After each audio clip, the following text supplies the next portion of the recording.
आणि राष्ट्रवादीच्या गोटातून एक महत्त्वाची बातमी समोर येते। राष्ट्रवादीकडून राज्यसभेवर पार्थ पवारांचं नाव त्यावर चर्चा सुरू असल्याची माहिती ही समोर आली आहे। पार्थ पवारांचं नाव जवळपास निश्चित झालंय अशी महत्त्वाची माहिती सूत्रांनी दिली आहे। येत्या काही दिवसात अधिकृत घोषणेची ही शक्यता आहे।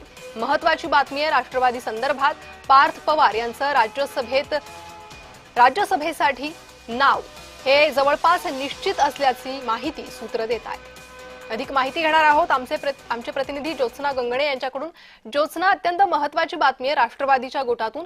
पार्थ पवार एकीकडे त्यांच्यावर जमीन घोटाळ्याचे आरोप आहे, अंजली दमाने आक्रमक झालेले आहे, मात्र दुसरीकडे राज्यसभेवर त्यांची वर्णी लागण्याची शक्यता वर्तवण्यात येते आणि त्यांचं नावही निश्चित झाल्याची माहिती सूत्र देत आहेत। काय अधिक माहिती आहे?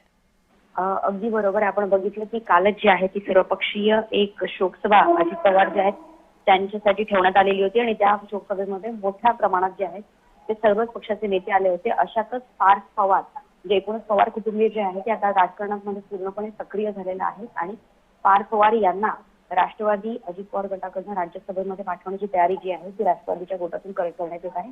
ही जागा जी आहे ती सुनेत्रा पवारांची आहे। सुनेत्रा पवार यांनी राज्याच्या उपमुख्यमंत्री पदाची शपथ घेतल्यानंतर सुनेत्रा पवार यांची राज्यसभेची जागा जी आहे ती मोकळी झालेली आहे आणि त्याच जागेवरती पार्थ पवार यांचं नाव जे आहे ते राष्ट्रवादी अजित पवार गटाच्या सर्वच वरिष्ठ नेत्यांनी पदाधिकाऱ्यांनी जे आहे ते सुचवलं होतं।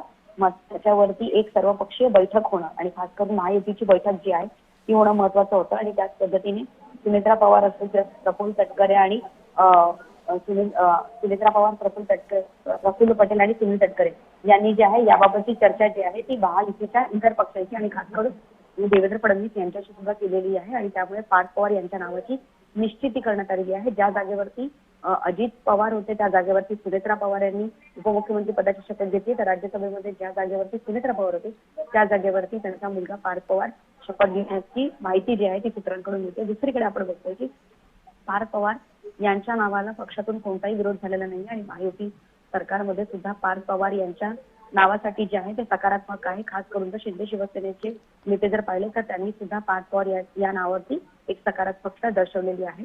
कारण अजित पवार असो किंवा सुनेत्रा पवार असो यांची जागा पवार कुटुंबियांपैकीच कोणीतरी घ्यावी आणि त्यांच्या मुलाने किंवा त्याच्या पत्नीने घ्यावी अशीच जी आहे ती सगळं म्हणजे महायुती सरकारची किंवा आपण खास करून जे आहे ते राष्ट्रवादी अजित पवार गटाची इच्छा असल्याचं जे आहे ते सातत्याने सांगण्यात येत आहे। दुसरीकडे सगळ्यात महत्वाचं म्हणजे पार्थ पवार जे आहे त्यांच्यावरती जे जमीन घोटाळ्याचे आरोप होतं किंवा यापूर्वी त्यामध्ये सुद्धा त्यांना क्लीन चिट मिळण्यात आलेली आहे। त्यामुळे आता पार्थ पवार ज्यावेळेस राज्यसभेची शपथ घेतील त्यावेळेस त्यांच्यावरती विरोधकांकडनं किंवा एकूणच जे आहे ते अंजली दमाने, कारण अंजली दमाने त्यांनी राष्ट्रवादी अजित पवार गटावरती आरोप केलेले आहेत, त्यांचं याच्यावरती काय म्हणणं असेल याकडे सर्वांचं लक्ष असेल।